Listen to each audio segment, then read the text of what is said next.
Have you ever scrolled through comment sections and seen fans passionately arguing about something called the Atlantic Records conspiracy? It's one of those internet mysteries that refuses to die. Every few months, it resurfaces, sparking heated debates and viral threads. Today, we're diving deep into what fans won't stop talking about, separating the myths from the facts, and exploring why this particular story has captured so many imaginations.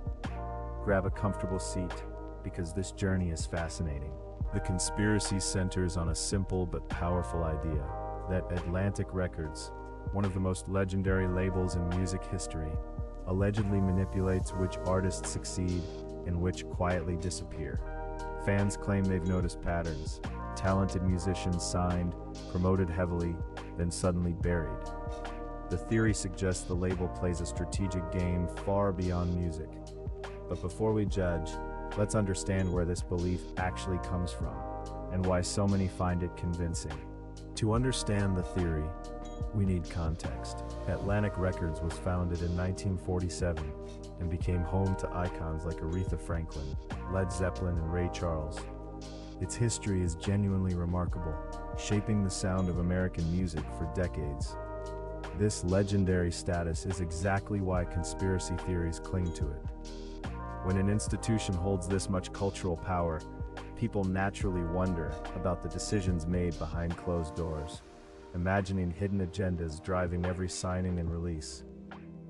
One of the biggest talking points is something called shelving.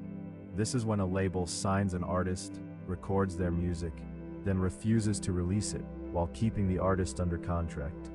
It genuinely happens in the industry, and it's frustrating for musicians. Fans point to specific cases and cry conspiracy.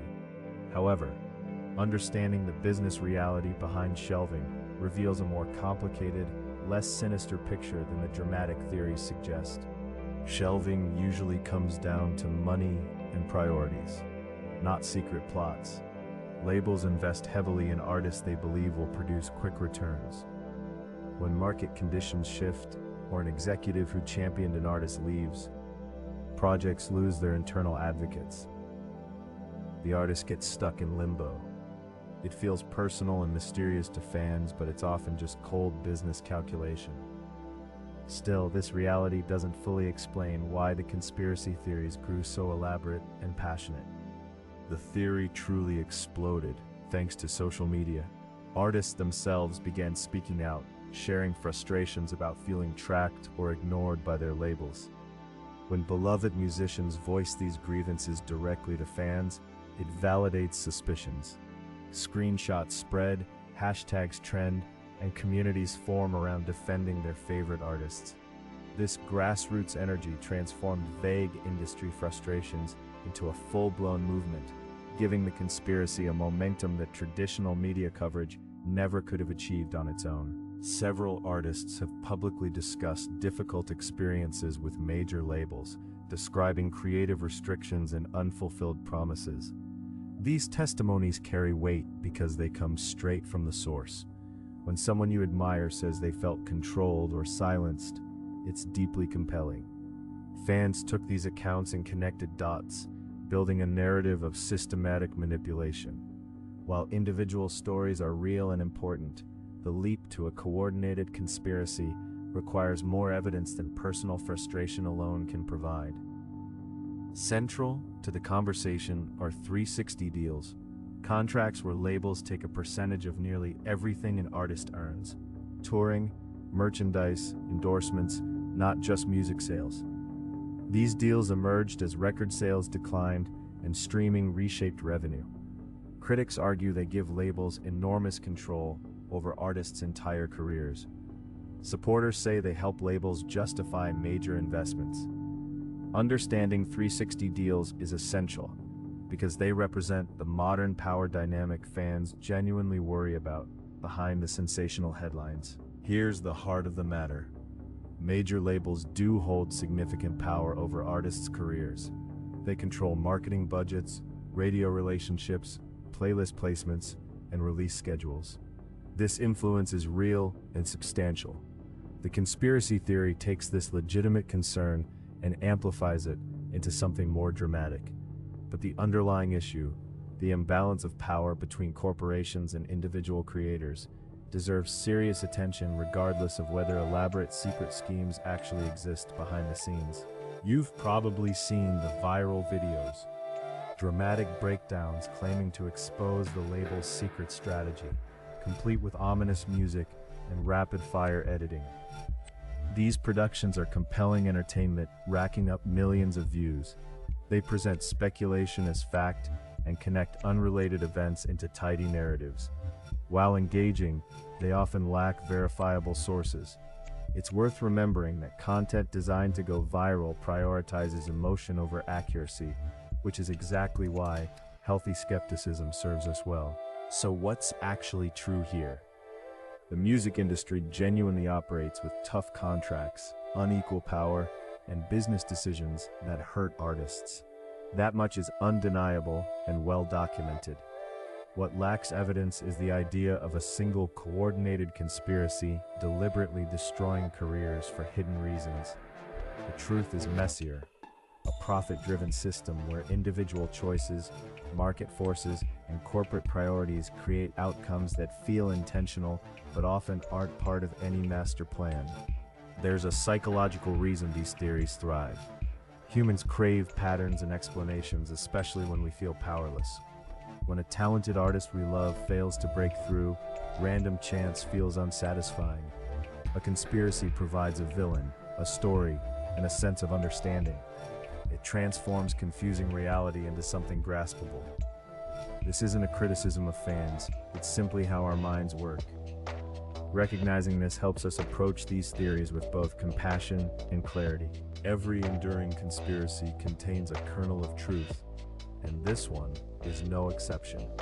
Labels have shelved artists, contracts have trapped musicians, power imbalances are real. The theory persists because it points at genuine problems within the industry.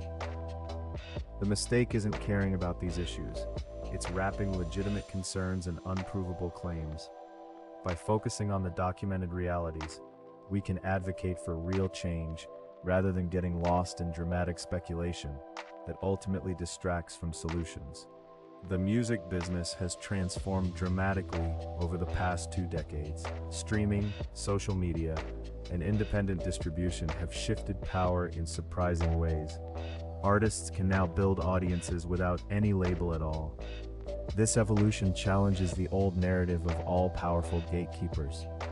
While major labels remain influential, they no longer hold absolute control. Understanding this changing landscape reveals why some conspiracy claims feel increasingly outdated, even as the underlying tensions between artists and corporations continue to matter. Today's artists have unprecedented alternatives.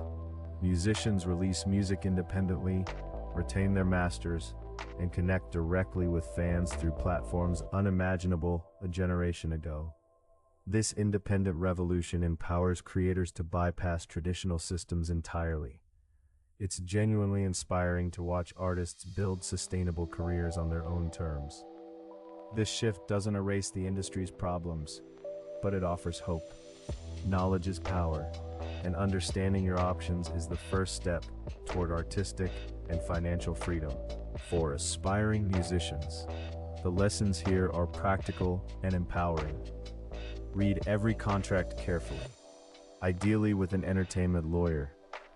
Understand what you're signing away and for how long. Build your own audience independently before relying on any label. Diversify your income streams. Knowledge protects you far better than any conspiracy theory. The artists who thrive today are those who educate themselves about the business, treating their careers with the same seriousness as their creative work. Fans wield real power in this ecosystem. Your streams, purchases, and attention directly support artists you love. Instead of only debating conspiracies, channel that passion into tangible support, buying music, attending shows, and amplifying independent creators.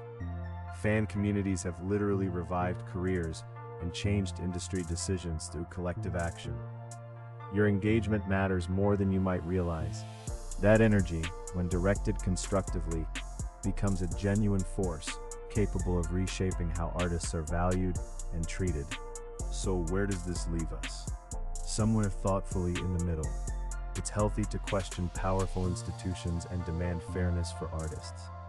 It's also wise to resist sensational claims that outpace the evidence. The truth about Atlantic Records and the broader industry is nuanced, filled with real problems, real reforms, and real human beings making complicated decisions. Holding both skepticism and fairness together allows us to engage with these topics honestly and productively. Ultimately, this conspiracy reflects something bigger than one record label. It captures our collective anxiety about who controls culture, art, and opportunity. Those are profound, worthwhile questions. The music industry, like every industry, deserves scrutiny and continued improvement. By staying informed and supporting fair practices, we all contribute to a healthier creative world.